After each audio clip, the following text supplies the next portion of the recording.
had a patient case recently that just really highlights to me the importance of knowing and utilizing, when appropriate, Robin McKenzie's repeated movement testing.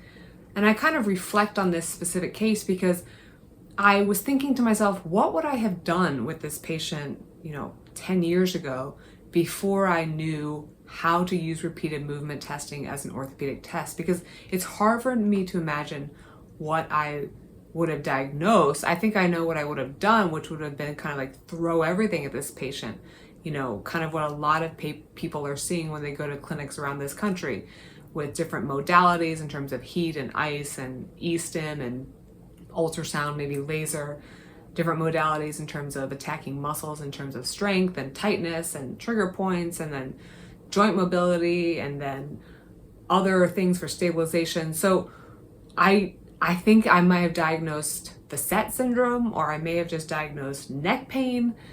But when I use repeated movement testing, these disorders become so clear to me. And that's what I want all clinicians to have at their disposal. And I want all patients to be able to see providers who will use repeated movement testing in those cases where it's appropriate, which is almost all patients, especially if there was not a major trauma recently. Then we can use repeated movement testing safely and effectively for nearly all patients.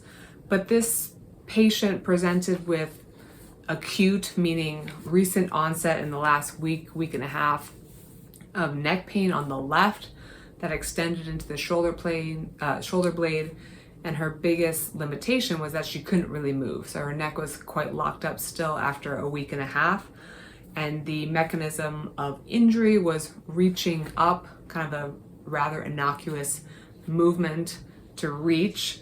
And the important piece of the puzzle in her history that was, different from most people is that she had remarked that for decades she's had this pain, left more than right, but present bilaterally over the course of the episodes, of base of the neck pain. And she kind of called it a headache. I wouldn't use the word headache because it's so low, it's at the neck, but nonetheless it was pain.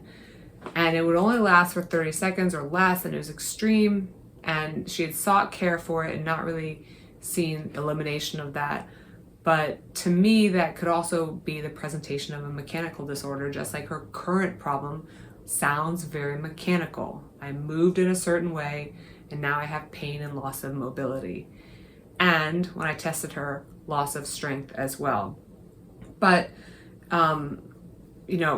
we talked about ergonomics and all that stuff, but I don't want to get into all of that. I just want to point out kind of how different my care is because I now use repeated movement testing, which I have been for years, versus maybe before. Like I said, I don't really know what I would have diagnosed. Like, what diagnosis would fit this presentation? So in terms of her 8 movements of her neck: protrusion, no loss of motion; flexion, no loss of motion; retraction, minimal loss of motion; extension, minimal loss of motion with slight deviation to the right; side bending to the right, moderate loss of motion; side bending to the left, minimal loss of motion; rotating to the right, minimal loss; and rotating to the left, moderate loss. So rotating toward the side of pain was moderate loss, and side bending away from the side of pain was moderate loss. Again, symptoms on that left side of the neck extending into the scap. Wrist extension on the left, 4- out of 5.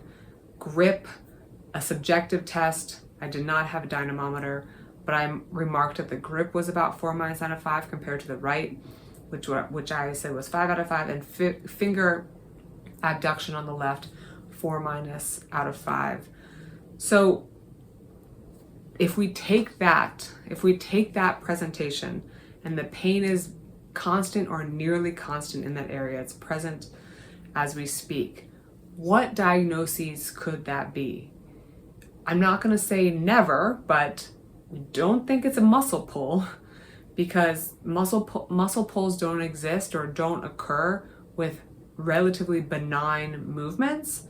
They would not obstruct motion into opposite directions, so right side bending and left rotation, that couldn't be the same muscle that's really restricting them or creating minimal loss of retraction, or create distal weakness in the wrist, fingers, and grip. So maybe before I would have thought this is muscular, but it can't be muscular. And if it is, which muscle is it? Mechanism of injury matters. Moving benignly with a history of decades of base of the neck pain or base of the skull pain, that doesn't sound muscular to me. It sounds very mechanical. Maybe I would have said facet syndrome. I mean, I don't even know what that means. Facet syndrome is a little bit vague. Arthritis in the facet, could it be that had sudden onset? Probably not. This doesn't fit the picture of arthritis or degenerative problems with the joints in the neck.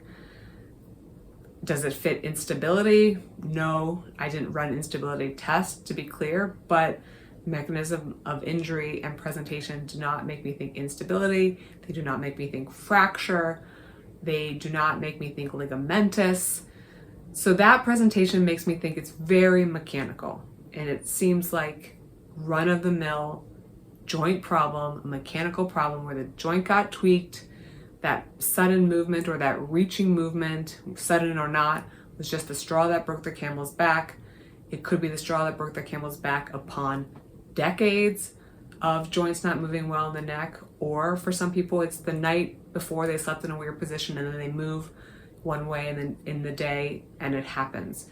We can only make guesses to that, but for someone with a decades long history, I'm thinking that something hasn't been moving well for a long time, or something has the likelihood of not moving well for a long time episodically. I decided to look at retraction extension of the neck instead of focusing on retraction, mostly because of the distal weakness in the hand. We did 3 sets of 10. It was painful. It produced extra pain during the movement, but it was not remaining more painful after stopping the movement.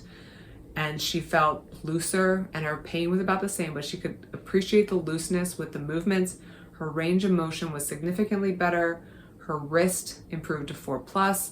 Her finger improved to 4. I didn't test the grip again. And that became the home program, is attention to posture. We talked about how she has 2 phones, a work phone and a personal phone, and a laptop that she's put at pretty eye level. But we talked about paying attention to how much you perhaps are flexing over your phone throughout the day. I had her doing retraction extension of the neck about 10 every 2 hours over a chair. And I said in a few days, if you could tolerate it, to help facilitate getting more to end range, add overpressure to the chin if it was tolerated. And then on the next visit, which was 6 days later, she said it was almost fully gone and the pain was more central. Her range of motion was improved. The only weakness I found remaining was in the left pinky. Range of motion, her right side bending, her side bending was better and her rotation was better, but she did notice some tightness with those movements, and extension was better, still a very mild loss and still a very mild deviation. We decided to pursue more with the overpressure because she hadn't really implemented it too much, and I saw a better baseline, and that became the home program. Just making sure we added that overpressure to get to end range, which is a hallmark of treating mechanical joint problems, is making sure you can get to end range when it's safe and tolerated, because you pretty much need to get to end range to fix these things. And then on the 3rd visit, which was about a week later, she said that the reason she had come to me was resolved. So that problem was resolved, but she had had an episode of that very brief left bottom of the skull neck pain it lasted for a few seconds, and we talked more about kind of historical difficulties in her life with her neck in terms of sleeping. And so when I did the assessment, I noticed that her range of motion was definitely better, but left rotation was still a little bit lacking, and extension still had a very mild deviation. So I tested retraction with overpressure because that deficit remained in rotation, and retraction with overpressure significantly improved her range of motion. And so that became the new home program, and I haven't seen her since. But again, the initial problem that she was in my office for was resolved, but I told her, I think we can get your neck even better. There's still a lack of motion in that left rotation. There's still a little bit of deviation with extension. And I think we can get it good enough so that you don't have these episodic bouts of pain that are severe, and that you know how to keep your neck moving well and keep it good, so that hopefully those episodes are eliminated or significantly reduced, because they don't last long enough for her to do an exercise. But in addition to those episodes of pain, if we could get her neck moving well and fluidly so that she has a better ability to find a comfortable position when she's sleeping. Again, we didn't really harp on that on day one, but when I pried more on day two, it was, yes, historically I kind of don't even pay attention to anymore, because it's just challenging to find a place to sleep or a position to sleep in because of my neck. So I think there's still a mechanical disturbance. So big picture, again, repeated movement testing made this patient presentation very clear and kind of run of the mill for me. I didn't do orthopedic special tests that I've learned for the neck. I didn't find the need to, but you can definitely do, a clinician's job is to do any test that they think is pertinent for that patient and that will be valid and reliable. I didn't use any other than repeated movement testing, which demonstrated that moving in the sagittal plane into retraction extension resolved the issue, and probably adding a little bit more overpressure with retraction alone will get it entirely resolved. I don't think we need to go outside the sagittal plane,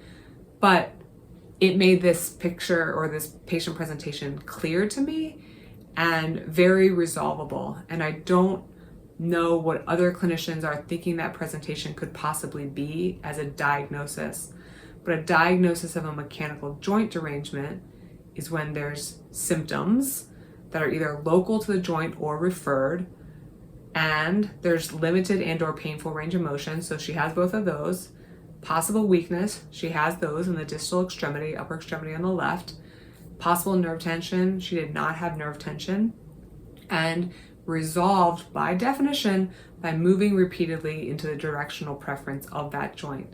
For her, retraction extension and minimizing, on the flip side of that coin, minimizing lots of flexion during the day to let this thing kind of heal. If you need extension to get better and we add extension to your life, but you continue to do a lot of flexion, you might not see the results that you want. So we have to figure out that balancing act. How much do we need to add to someone's life?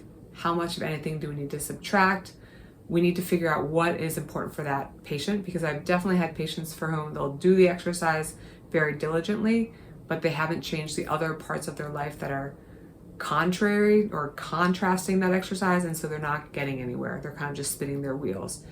So repeated movement testing as my orthopedic test for this patient revealed this is a mechanical joint derangement, because moving in this direction is changing the presentation.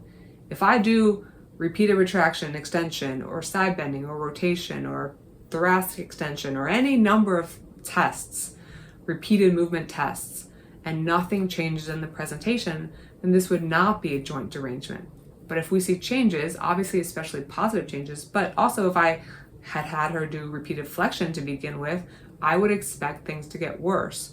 So we're looking for that rapid change, meaning within minutes or days, that would make us use the diagnosis of a mechanical joint derangement.